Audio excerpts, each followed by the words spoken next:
करूं सप्रेम प्रणाम। अशुभ हरन मंगल करन धनीश देव चंद्र जी नाम।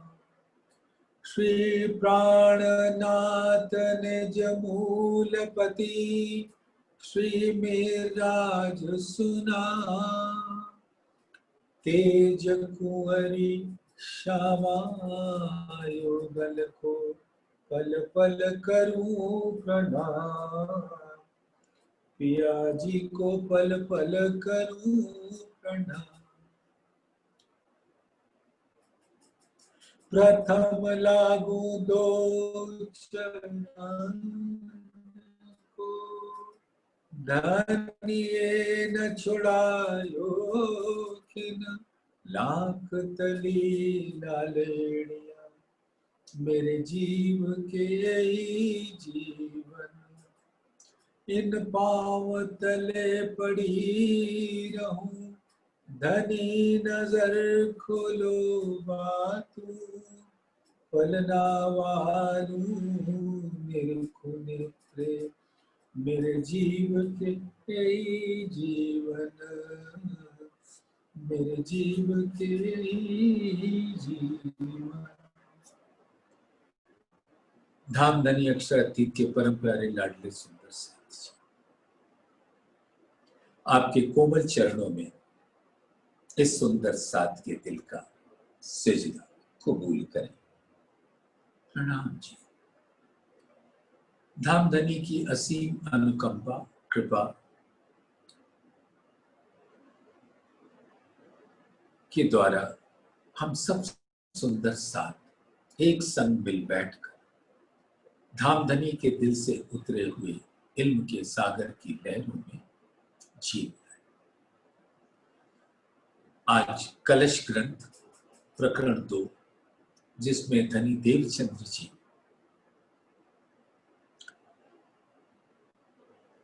अपने प्राण प्रीतम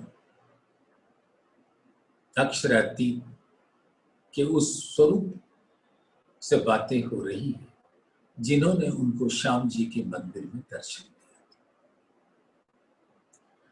तो जैसे धामधनी ने पूछा उनसे कि अपनी बुद्धि के माफक तुमने आज तक क्या समझा है वो मुझे बता दो। तो अपनी 29 वर्ष की गाथा देवचंद्र जी, जिनके अंदर श्यामा जी की आत्मा विराजमान है, सुना रहे हैं। तो आज 7वें नंबर की चौपाई प्रकरण 2 से प्रारंभ करेंगे। इसके पहले कि हम सागर ग्रंथ के अंदर झीलने के लिए अपना कदम रखें, पहले तो सभी सुंदर साथ को ये जो देश अंग्रेजों की गुलामी में जकड़ा हुआ था, उसके पहले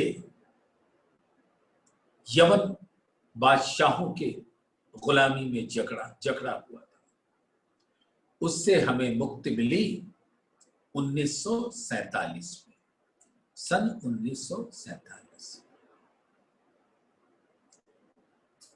और हमारा देश उस गुलामी के चंगुल से आजाद हो गया और हमारा देश स्वतंत्र कहलाता। आज वही दिन है 15 अगस्त, जिस दिन 1947 में इस अपने देश हिंदुस्तान के ऊपर तिरंगा झंडा गड़ा था। सुंदर साथ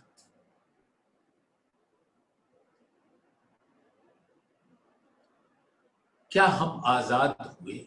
बधाई तो मैं दे रहा हूं, क्योंकि बहुत लोगों ने अपना रक्त बहाया, बहुत लोगों ने कुर्बानी दी। किसके वास्ते? हिंदुस्तान के वासियों के वास्ते। लेकिन क्या हमारा दिल आजाद हुआ? तन से तो हम आजादी का जश्न मनाते हैं, लेकिन हमारे दिल पर जो इब्लीस बैठा हुआ है, भारतवर्ष के ऊपर भी इब्लीस जैसे ही देशों का राज्य था, लोगों का राज्य था, जिन्होंने हमें गुलाम बना रखा था, जिनकी बर्बरता तो ऐसी थी कि जो उनकी बात ना माने, जलियांवाला बाग में इतने लोगों को गोलियों से भून दिया। और गोलियों से भूनने वाले कौन थे? अपने ही हिंदुस्तान के लोग थे। एक भाई ने दूसरे भाई के ऊपर गोली चलाया, एक बाहरी आदमी के कहने पर। अब जरा अपने अंदर झांक के देखो, बाहरी कौन है? इब्लीस। और आत्मा इस तन के अंदर बैठी है, जीव के ऊपर, और जीव को गुलाम बना रखा है इब्लीस ने। और जीव वही कार्य करता है जो इब्लीस उसके मन को बताता है, मन जीव को बताता है, और जीव तन को आदेश देता है।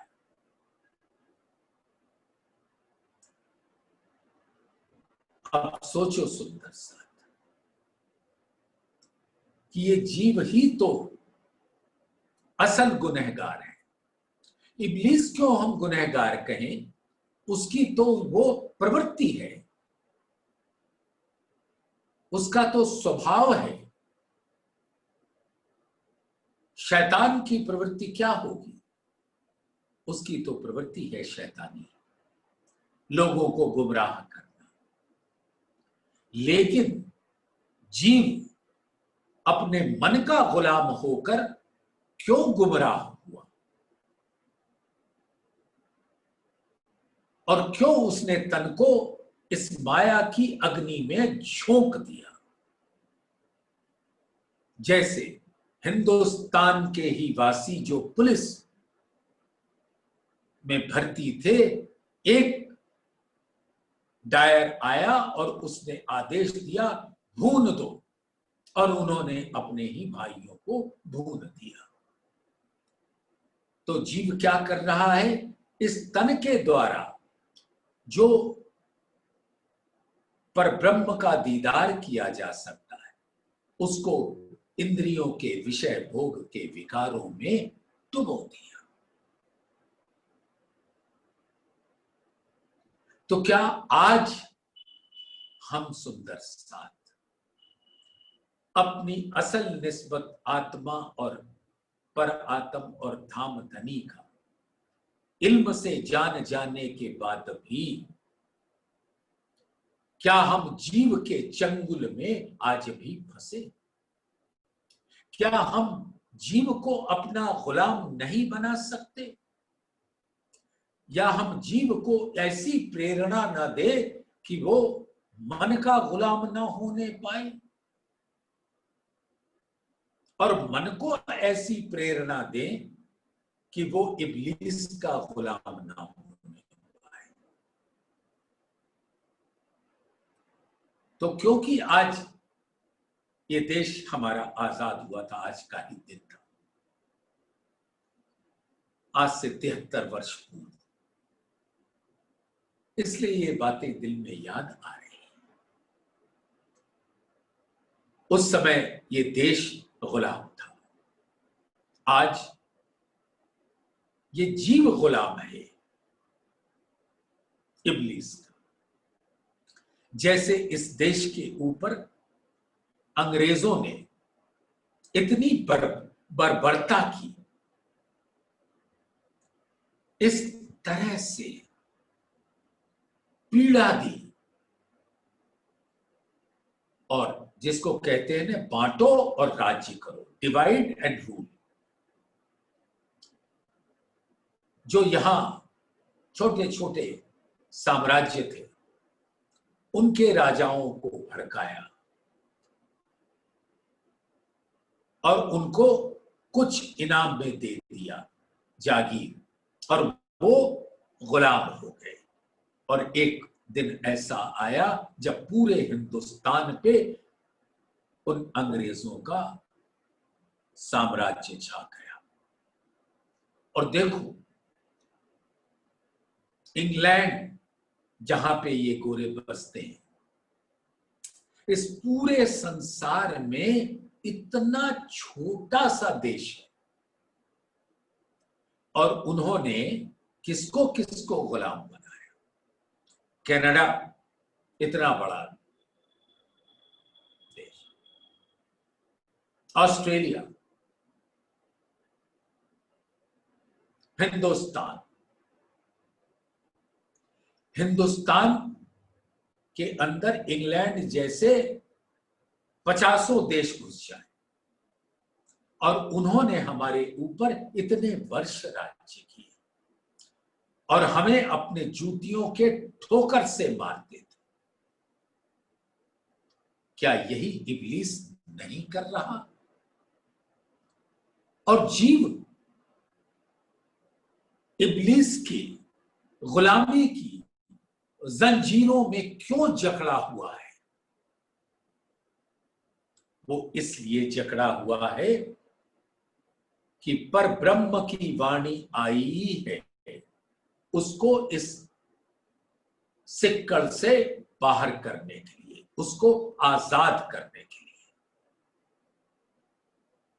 तो आज सभी सुंदर साथ को ये आज के शुभ दिन पर आह्वान है कि देश तो आजाद हुआ और हम भी इब्लीस के चंगुल से आजाद हो जाए और धाम धनी की राह पर निकल ले, उस अनंत शाश्वत कदीमी अखंड सुख को प्राप्त करने के वास्ते, क्योंकि वो है हमारा घर। जैसे हिंदुस्तान हमारा घर था और इस हिंदुस्तान पे राज्य करने वाला असुर शक्ति आ गई, तो इस तन पे राज्य करने के लिए इब्लीस कैसे आ गया? उसने कैसे जीव रूपी राजा को गुलाम बना दिया? कैसे? तो अब जागो और वो क्रांति ला लो अपने दिल के अंदर कि अब हम किसी भी प्रकार से इब्लीस जैसे शैतान की दास्ता हमें स्वीकार नहीं है। हम गुलाम उसके नहीं रहेंगे और हमारा ये अस्तित्व अब आजाद है उसके चंगुलों से, उसकी दास्ता से, जो उसकी दास्ता हमें स्वीकार नहीं। और ऐसी क्रांति हमारे दिल के अंदर आ जाए। जब धामधनी ने ऐसा सुंदर तारतम ज्ञान दिया जो इस गुलामी की जंजीरों को पूरी तरह से काट देगा,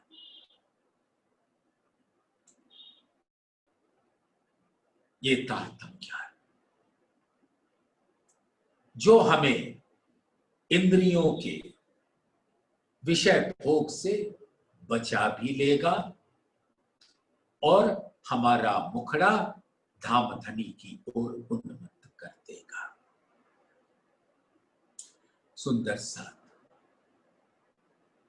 इसी प्रकार से अब हमें ये देखना होगा कि हम कैसे इंद्रियों के गुलामी से मुक्त हो जाए।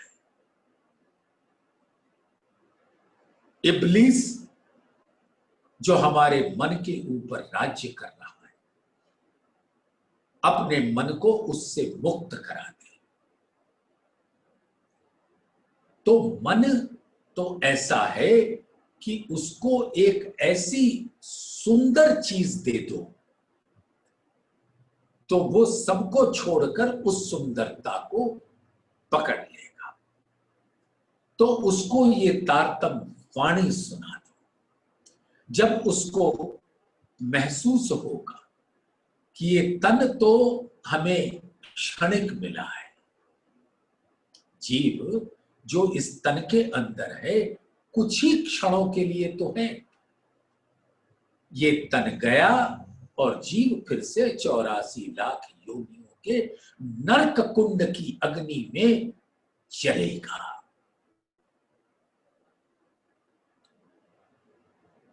तो जीव को ये एहसास कराना है, और ये एहसास इस तारतम्य ज्ञान के द्वारा उसको होता है। तो मन भी तारतम्य ज्ञान के रस को प्राप्त करके इब्लीस का संग छोड़ देता है और जीव को ऐसी सुंदर वस्तु पहुंचाता है, यानी परम धाम का वो स्वरूप, जुगल स्वरूप के अमृत रस, मेहर का रस, नूर का रस, कि वो जीव भी गल जाता है और वो भी आत्म स्वरूप हो जाता है। और घाट बिना गले जीव क्यों टल उसी आत्म है।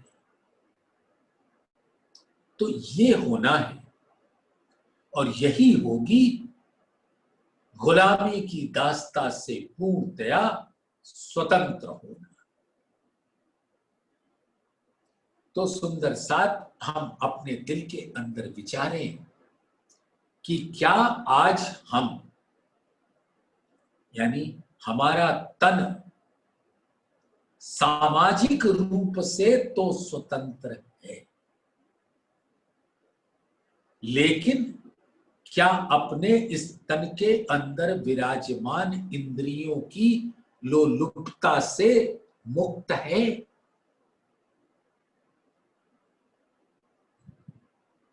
क्या इब्लीस के चंगुल से मुक्त है? क्या इब्लीस रक्त बीज के जैसे राक्षस नहीं है? रक्त बीज एक राक्षस का नाम हुआ करता था, और जब भी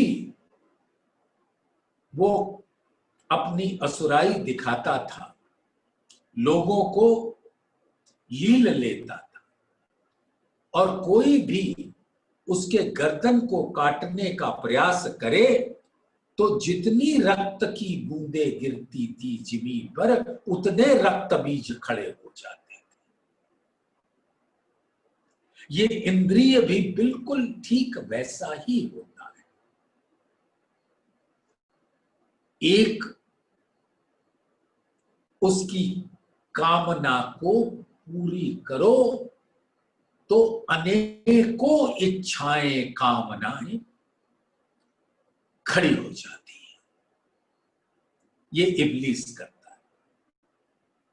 इब्लीस ही तो रक्त बीज है। वो अनंत स्वरूप धारण करके हमारे मन को गुमराह करके जीव को अपने चंगुल में ले लेता है। इसका एक दूसरा नाम होता है ऑक्टोपस। ऑक्टोपस एक ऐसा जानवर है जिसके किसी भी को पकड़ ले तो अपने नाखूनों को गड़ा देता है और उस शरीर का पूरा रक्त चूस लेता है और वो शरीर निर्जीव हो जाता है। तो इब्लीस इसी तरीके से हमारी सोच को चूस रहा है और अपनी सोच डाल रहा है और हमें गुलाम बनाकर और हमारे मन का को अपना अर्श बना के बैठता। अर्श माने सिंहासन,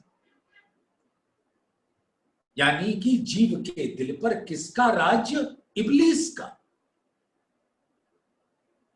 तो इस जीव को छुड़ाना है सुंदर सा इब्लीस के चंगुल से।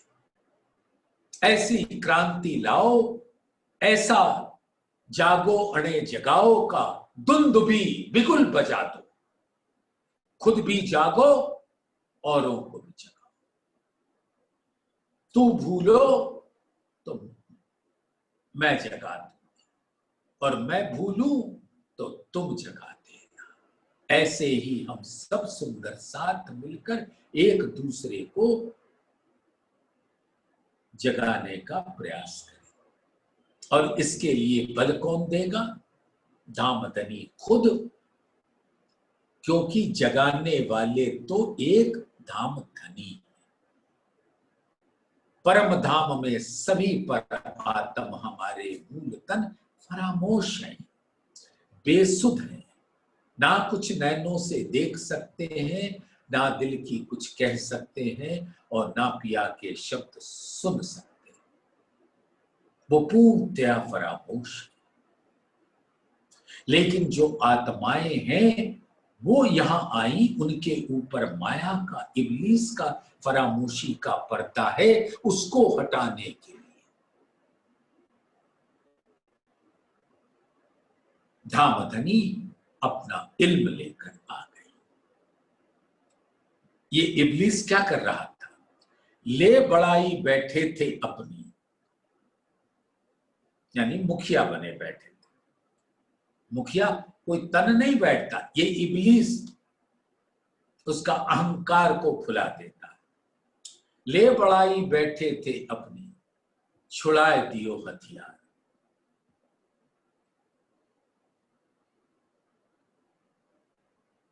ठीक काहू ना लगने देऊं, जाको कछुक अंकुर सुध सा।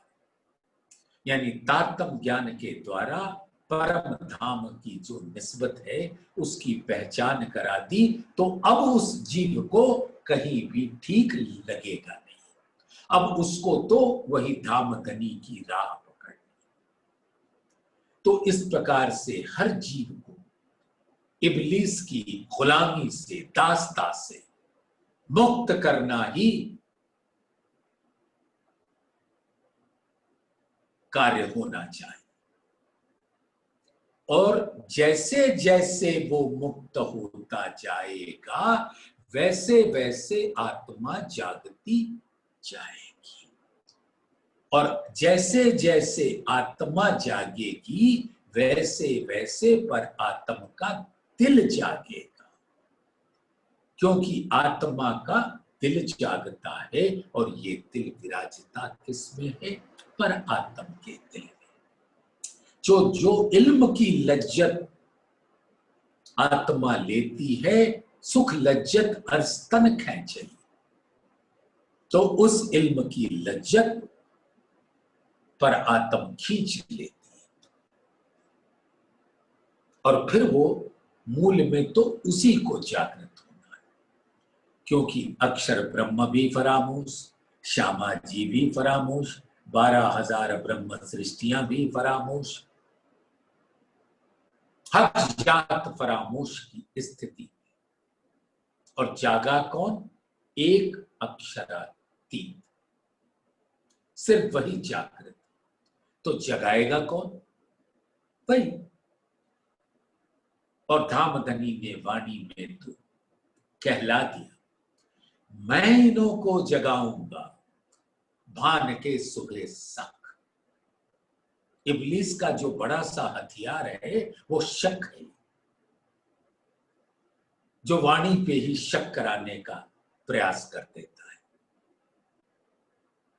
यानी तारतम ज्ञान को ही के ऊपर शक आ जाए, जो ज्ञान बेशक करता है, ऐसा इल्म है, बेशक है। और यही इल्म आपको, हमको, हमारा मूल तन और मूल वतन में पहुंचा सकता है। कैसे श्यामा जी देवचंद्र जी को पूछा था धामधनी ने, तू कौन आई इत क्यों कर कहा है तेरा वतन, नार तू कौन खसम की दृढ़ कर कहो वचन। धामधनी ने तो सिर्फ इतना पूछा, अब देवचंद्र जी अपने अनुभव को बता रहे हैं। तो सुंदर साथ, तो धामधनी ने कहा, मैं इन्हों को जगाऊंगा भान के सुबह संग, यानी इब्लीस के सारे हथियार मैं तोड़ दूंगा। कौन? धामधनी खुद। एक बार उनकी शरण में आ तो जाओ। अपने प्राणनाथ श्री जी साहिब जी मेहरबान, सुंदर श्री परिणामी ने किसी भी प्रकार का शक नहीं करना। वही जगाने के लिए तो आए, और वो उसका बल परमहंसों के अंदर डाल देते हैं, जो इस छठे दिन की लीला में एक सुंदर साथ दूसरे सुंदर साथ को जागृत करता है, धामधनी का बल लेकर। मैं इन्हों को जगाऊंगा भान के सुबह संग, इन्हों को इन जिमी में करो वाहे दत्त माता। तो जैसे परम धाम में तो वह दत्त का ही स्वरूप है, धामधनी के दिल का प्रकट स्वरूप, उनका दिल वाहिद और उनके दिल का प्रकट स्वरूप वाहिद दत्त, यानी एक दिल, सबके अंदर धामधनी का दिल। तो आत्माओं को जब जगाएंगे तो जुगल स्वरूप का जो अति सुंदर श्रृंगार है वो उनके दिलों में बिठा देंगे। तो हर आत्मा के दिल में जब वो शक से, इब्लीस के चंगुल से आजाद हो जाती है, तब उसके दिल के अंदर जुगल स्वरूप विराजित है। तो सभी आत्माएं जागृत होकर जुगल स्वरूप को अपने दिल में देखती हैं, तो सबका स्वरूप पर आत्म के स्वरूप के जैसा वाहे दत्त हो जाता है। तो परम धाम में तो वह दत्त है, यहां पर उसके जैसा हो जाएगा जब इल्म से हम जुगल स्वरूप के को दिल में धारण कर लेंगे। तो सुंदर साथ, आज 15 अगस्त के दिन हम ये प्रण लेते हैं कि हम इब्लीस की गुलामी और दास्ता से पूर्णतया मुक्त हो जाएंगे और सभी सुंदर साथ मुक्त हो जाएंगे। अब झीलते हैं चौपाई 7 से प्रारंभ करते हैं। कलश ग्रंथ प्रकरण 2 चौपाई 7। देवचंद्र जी उनके प्रश्नों का उत्तर तो क्या देंगे। हाँ, जो जो उन्होंने कसने की प्रयास किया उनको ढूंढने का, जो कहते हैं ना पहली ही चौपाई में दूसरे प्रकरण की, पिया मैं बहुत भांतों को खोजिया, छोड़ धंधा सब और पूछत फिरो सुहागनी। हर तरफ मैं पूछ रही थी, कोई बताओ पिया ठौर। तो ये स्थिति थी। तो मैं देखा दिल विचार के, चित्त सो अर्थ लगाए, 7वीं चौपाई है। इस मंडल में आत्मा चलिया ना कोई जगाए। आत्मा का स्वरूप क्या है, जीव का स्वरूप क्या है, जीव का मूल क्या है, आत्मा का मूल क्या है, और इस तन का स्वरूप क्या है, कुछ पता नहीं और खोजे जा रहे हैं। आपको सुंदर साथ याद होगा, सिद्धार्थ राजकुमार जो अंततः गत्वा गौतम बुद्ध बनी, उन्होंने अपने राज्य भेष उतार दिया, भद्र भेष में आ गए।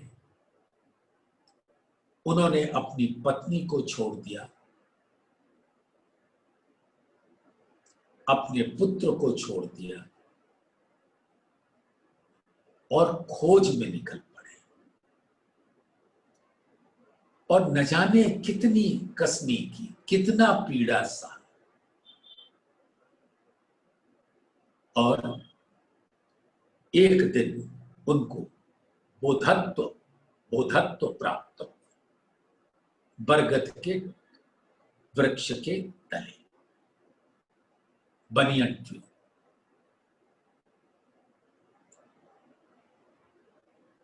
और उसके अंदर जो कई लोग समुदाय बन गया उनको फॉलो करने का।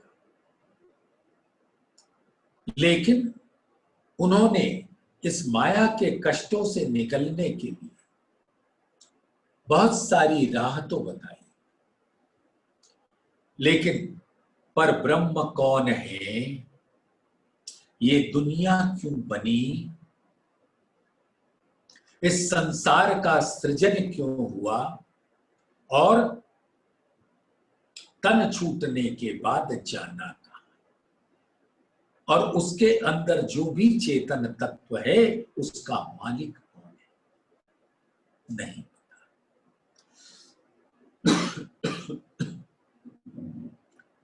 तो इस संसार में पूछते रहो कि मेरे खसम कौन है, कोई नहीं बता सकता, क्योंकि खसम ही बताएंगे कि मैं ही तुम्हारा खसम। तो मैंने अपने दिल, ये देवचंद जी बता रहे हैं नामधनी को, मैं देखा दिल विचार के, चित्त सो अर्थ लगाए, अपने दिल के अंदर कई शास्त्रों का भाव लिया, गुरुजनों के पास गए, इतने पंथ पैणों में गए, मत मतांतरों को ग्रहण किया और सबका अर्थ अपने दिल के अंदर लिया। फिर मैंने ये पाया कि ये जो ब्रह्मांड है मानो एक सपने का ब्रह्मांड है,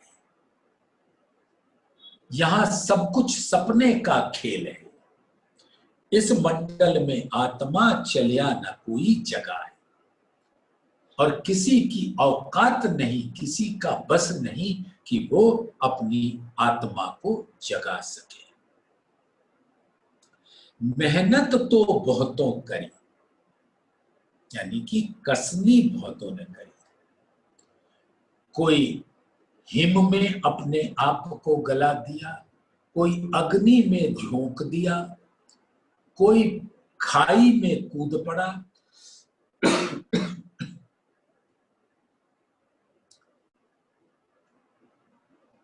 कि परब्रह्म की पहचान हो जाए। मेहनत तो बहुतों करी, अहनिस खोज विचार, और बड़े बड़े दार्शनिक लोगों ने रिसर्च की,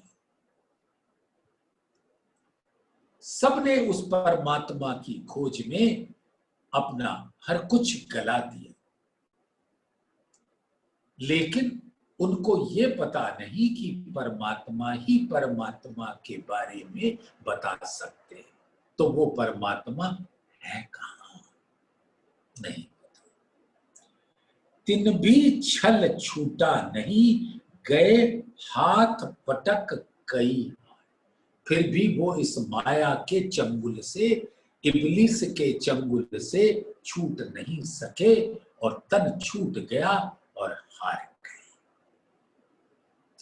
हाँ, जिसने तो बिल्कुल ही कोशिश नहीं की, क्योंकि ये संसार तो कसरत का है, उद्यम का है। यहां बिना कोई काम किए तो कुछ नहीं मिलता। जिसने जितना सूत काता कुछ तो मोल मिलेगा, लेकिन किसी ने काता ही नहीं तो उसको क्या मोल मिलने वाला है। अरे बाजार में जाओगे कुछ सूत कात के, मोटा काता सस्ते में बिकेगा, महीन काता और धन मिलेगा। लेकिन किसी ने काता ही नहीं तो उसको क्या मिलेगा, कुछ नहीं मिलेगा। तो ऐसे ऋषि मुनि, तीर्थंकर, पीर, पैगंबर, इन्होंने बहुत कसनी की। तो इनको क्या मिला, अधिकतम विष्णु पद, यानी सतलोक में स्थान मिल गया। हो सकता है कि 4 मुक्ति, सालोक्य, सामीप्य, सारूप्य, सायुज्य। सालोक्य मुक्ति होती है कि अगर विष्णु जी का ही ध्यान करते रहे तो विष्णु जी के लोक में पहुंच के उस लोक का जो रसपान है वो आप कर सकते हैं, आपका जीव करेगा। सालोक्य सामीप्य, और सामीप्य यानी विष्णु जी के चरणों में आप बैठे रहोगे, आपका जीव, आप नहीं आपका जीव। या वो बंदो जिन्होंने इतनी तपस्या की। सारूप्य यानी कि उसका स्वरूप भी विष्णु जी के जैसा हो जाएगा, कोई भी दोनों स्वरूप में अंतर न कर पाएगा। और सायुज्य, उसका अपना आप समाप्त हो जाएगा और वो विष्णु जी के दिल से अरस परस हो जाएगा। लेकिन जब विष्णु जी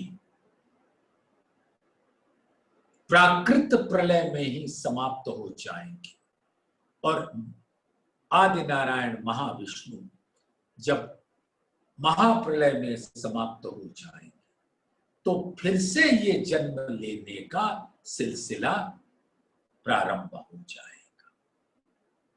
लेकिन कुछ तो मोल मिला तपस्या का, कसनी का।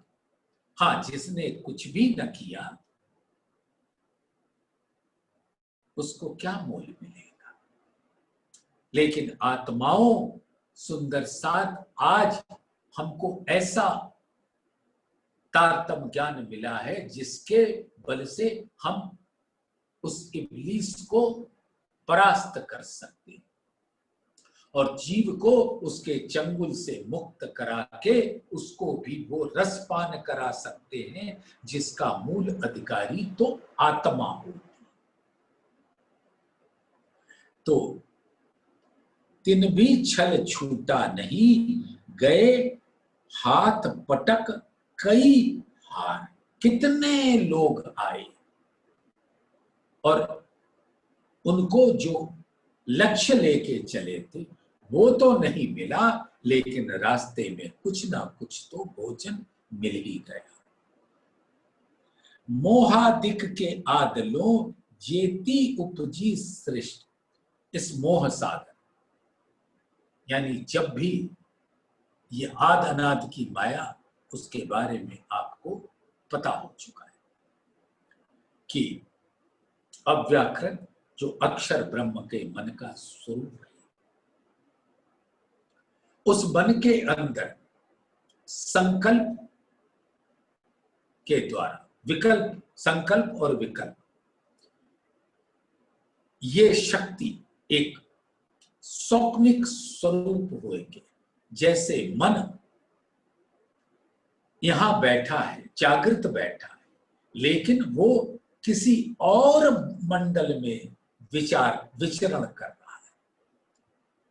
किसी को नहीं पता लगेगा कि वो कहां घूम रहा है, क्योंकि तन तो साक्षात यहां बैठा है। जैसे आज हमारी आत्मा सुंदर साथ सुनो कि यहां मैं बैठा हूं, कोई और भी बैठा है और मेरी सुरता परम धाम के मूल मिलावे में धाम धनी के चरणों में लगी हुई है। तो किसी को क्या पता लगेगा कि मैं कहां विचरण कर रहा हूं। उसी प्रकार से अक्षर ब्रह्म का जो मन का स्वरूप है, वो संकल्प और विकल्प की प्रक्रिया से गुजरते हुए एक उनके दिल के मन के अंदर एक ऐसा ब्रह्मांड की रचना स्वप्न रूपी खड़ी हो जाती है। और उनके मन का जो मन स्वरूप है, स्वप्न स्वरूप है, वो आदि नारायण। यानी कि जब ऐसा स्वप्न देखा, हालांकि अक्षर ब्रह्म को स्वप्न नहीं होता, उसका एक उदाहरण इसी कलश ग्रंथ में आगे आएगा। जब आएगा तो हम उसका रस प्राप्त करेंगे कि जैसे बहुत सारे पत्ते होते हैं, एक तीर चलाओ, लाखों पत्ते हो तो तीर उसको चोट पहुंचाता हुआ दूसरी तरफ निकल जाता है। लेकिन एक पत्ते से दूसरे पत्ते में तो पता ही नहीं लगा कि कितना उसकी अल्पायु थी।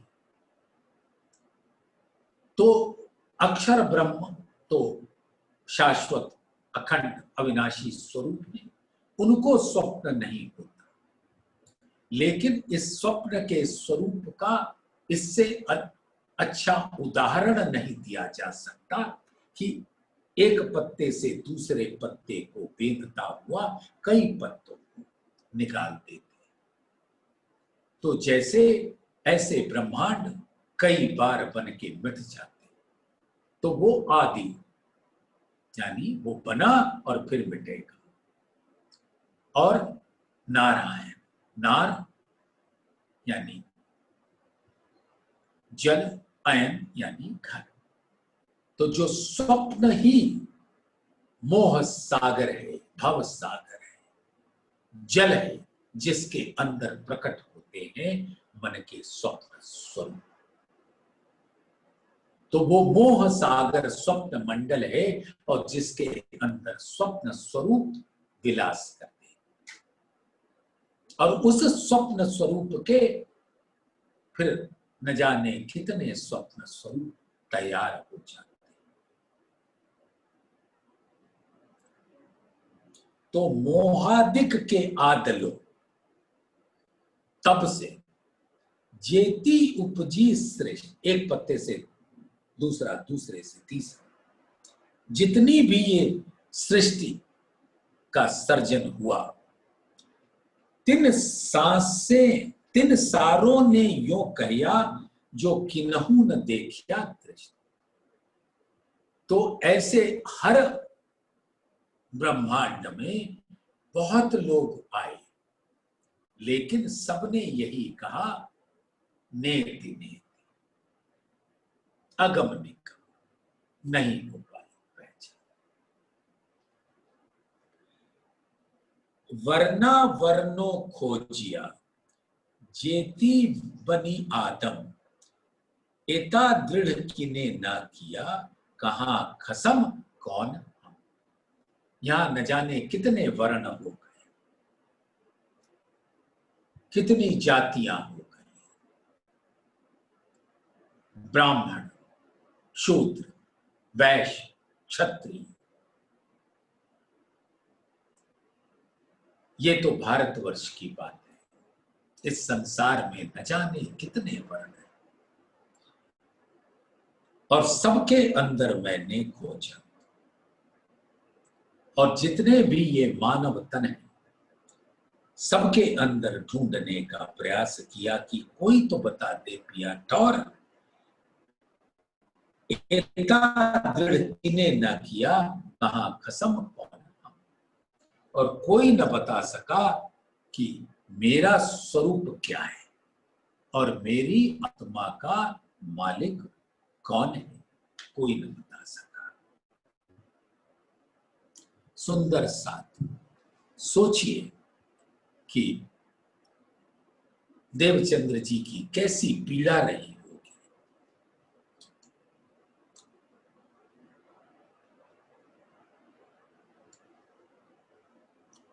आद मद और अबलों सब बोले या विद, केवल विदेही हो गए तिन भी न कही सुध। विदेही माने होता है जो देह में रहते हुए देह से परे हो जाता है। वो राजा जनक थे, लेकिन फिर भी उनको भी नहीं पता। इस सृष्टि के आरंभ से मध्यकाल में और आज तक सबने यही कहा कि हमने ना तो परब्रह्म को जाना है और न अपने स्वरूप को ही जाना है। कैवल्य की विदेहावस्था जो राजा जनक की थी, ऐसे वो ज्ञानी थे, लेकिन उनको भी परब्रह्म के बारे में कोई ज्ञान नहीं था।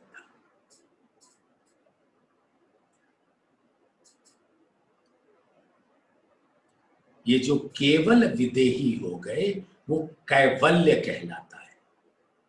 कैवल्य अवस्था, जानते हैं वो अवस्था? जैसे स्थूल, सूक्ष्म, कारण, महाकारण, तुर्या, तुर्यातीत, कैवल्य, निर्मल चैतन्य।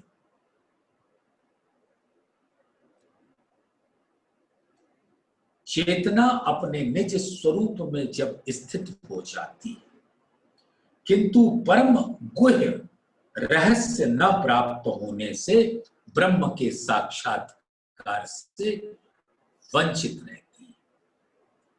और यहां के ज्ञान से तो अधिकतम विष्णु जी को वो अत्यंत गुह्य मानते हैं। तो जब ये जीव अपने उस स्थिति में पहुंच जाता है जब वो विष्णु जी का दीदार कर सके, वो कैवल्य अवस्था होती है।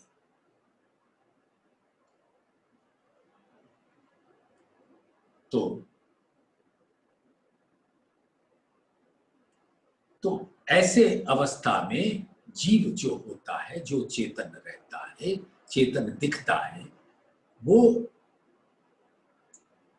बिना उस रहस्योद्घाटन के वो कुछ भी नहीं पा पाता।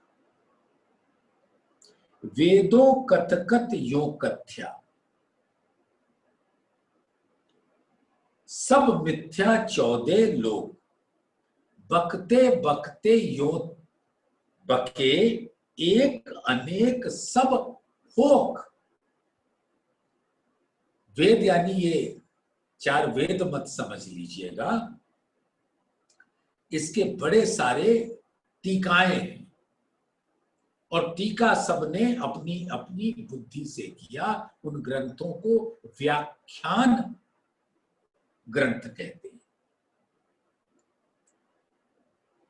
तो वैदिक ग्रंथों ने कह कह के यही कहा और कठिनता पूर्वक ये कह दिया कि 14 लोकों का ये संपूर्ण ब्रह्मांड परिवर्तनशील है, मिथ्या है, बनता है और मिटता है। इस प्रकार अनावश्यक शब्द जाल में के द्वारा उन्होंने मात्र इतना ही बता सके कि एक ब्रह्म है जो इस अद्वितीय है, अद्वैत है, वो इन सब से न्यारा है।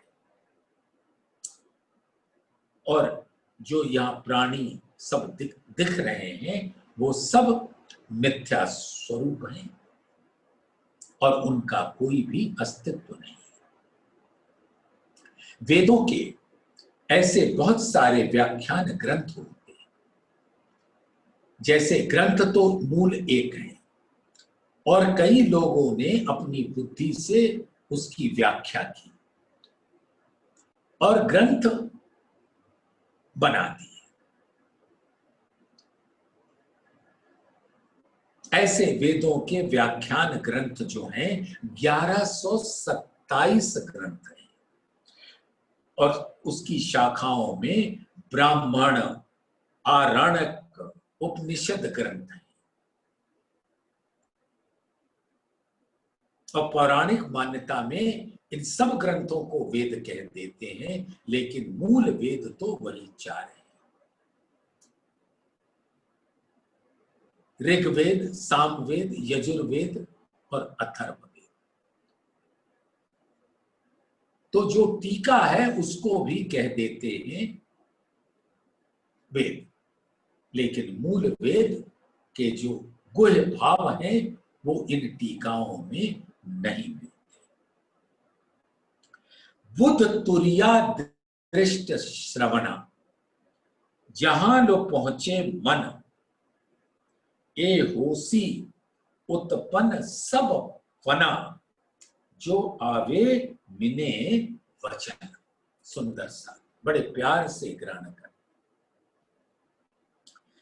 बुद्धि से जिसकी विवेचना की जा सकती है, प्रकृति मंडल की समाधि में जो अनुभव हो, दृष्टि एवं श्रवण के कार्य क्षेत्र की परिधि में जो आता हो, मन की जिसमें गति हो, मन जैसे अत्यंत गतिशील है, एवं वाणी से जिसका कथन हो सकता हो, वो निश्चित रूप से प्रकृति का ही कार्य कारण रूप होता है।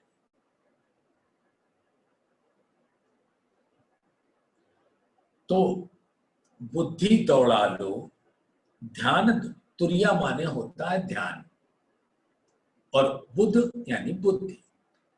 तो सपने की बुद्धि दौड़ा लिया हमने, बहुत ध्यान किया, और मेरे दिल के दृष्टि चारों तरफ दौड़ी ध्यान में, और अनहद जाप भी हमने सुना अपने दिल के श्रवण अंग से।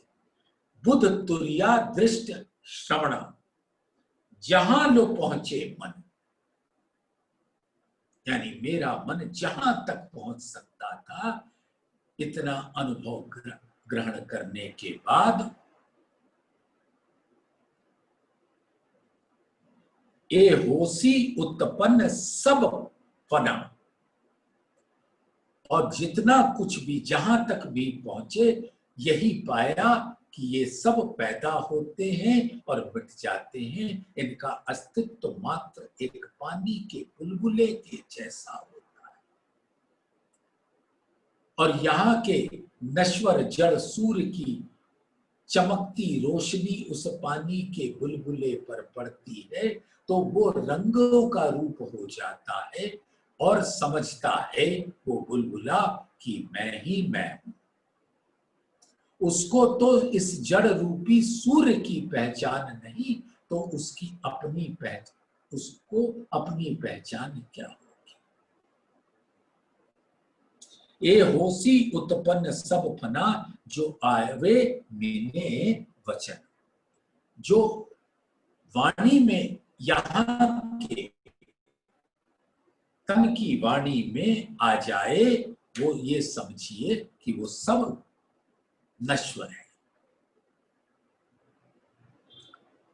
तो बुध तुरिया दृष्ट श्रवणा, जहां लो पहुंचे मन, ए होसी उत्पन्न सब फना, जो आवे मिले वचन। यानी यो जान लीजिए कि इस संसार में जितने शब्द आए, यानी शास्त्र ग्रंथ, उसको ग्रहण कर लिया। ये शास्त्र ग्रंथ वचन ही कहलाएंगे।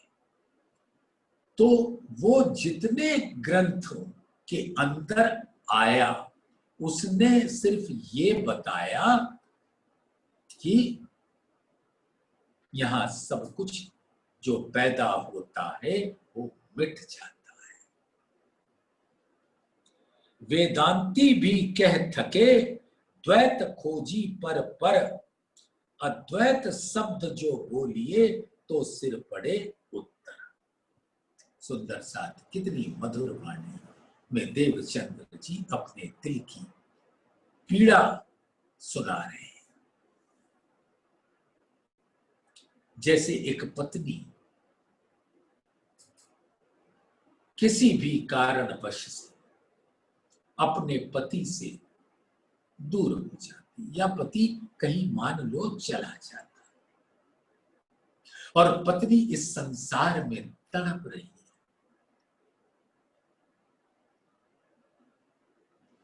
और पति उसको जब भी मिला तो अब उसके दिल में जितनी पीड़ा रही वो सब अपने पिया को सुनाना चाहती, और पिया ने छेड़ दिया तार। जैसे पति आए वर्षों के बाद और पत्नी से मिले, उसको अपना दीदार देते, तो पत्नी जो इतने वर्षों से 29 वर्ष से पीड़ा सह रही थी कि मैं क्या करूं कि मेरे पति आ जाए, और किस प्रकार से यहाँ के कष्टों को मैं देख रही थी, तो वो ये चाहेगी ना कि मेरे पति आए और मुझसे एक बार तो कहें, अपने दिल की बात बताओ मेरी प्रेयसी, मेरी प्राण प्रीतम, तुम तो मेरे प्राण प्रीतम हो, सुनाओ कैसी रही इस संसार में आने के बाद। तो धामधनी ने वो छेड़ दिया वीणा के तार को। तो कौन आई इत क्यों कर, कहाँ है तेरा वतन, नार तू कौन कसम की, दृढ़ कर कहो वचन। ये तो मात्र श्यामा जी के दिल रूपी वीणा के तार को झंकृत कर दिया, और झंकृत करते ही उससे ये मधुर वचन प्रकट होने लगे, और धामधनी बड़े प्यार से उसको श्रवण कर रहे हैं। ये दूसरा, पहला और दूसरा जो ग्रंथ है सुंदर सार, ये यही कह रहा है। वेदांती भी कह थके द्वैत खोजी पर अद्वैत शब्द जो बोलिए तो सिर पड़े उत्तर। ये जो वेदों के ज्ञाता हैं वो भी पर ब्रह्म की खोज करते करते थक गए। सुंदर साथ एक बात कहता हूं, वेदों की उत्पत्ति कहां से हुई? योग माया के ब्रह्मांड से। वही वेद की ऋचाएं, यानी कि अक्षर ब्रह्म के स्वरूप से। और अक्षर ब्रह्म को पर ब्रह्म के बारे में नहीं पता तो वेदों को क्या पता होगा?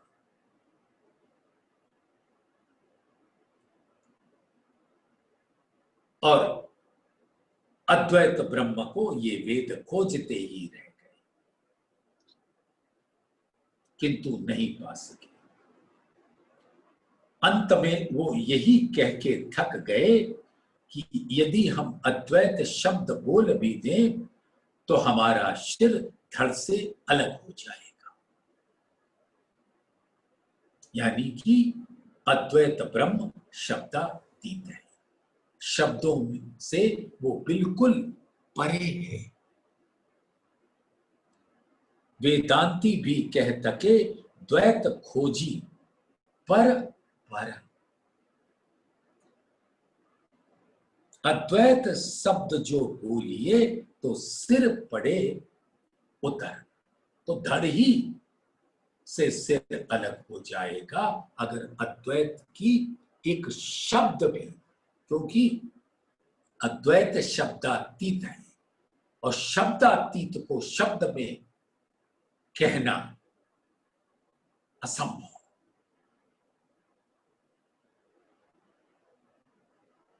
तो इस द्वैत में अद्वैत को खोज रहे हैं। तो सुंदर साथ ये दूसरे प्रकरण की 14 नंबर की चौपाई है, और कल इसी 14 नंबर की चौपाई से प्रारंभ करेंगे। बोलिए श्री प्राणनाथ प्यारे।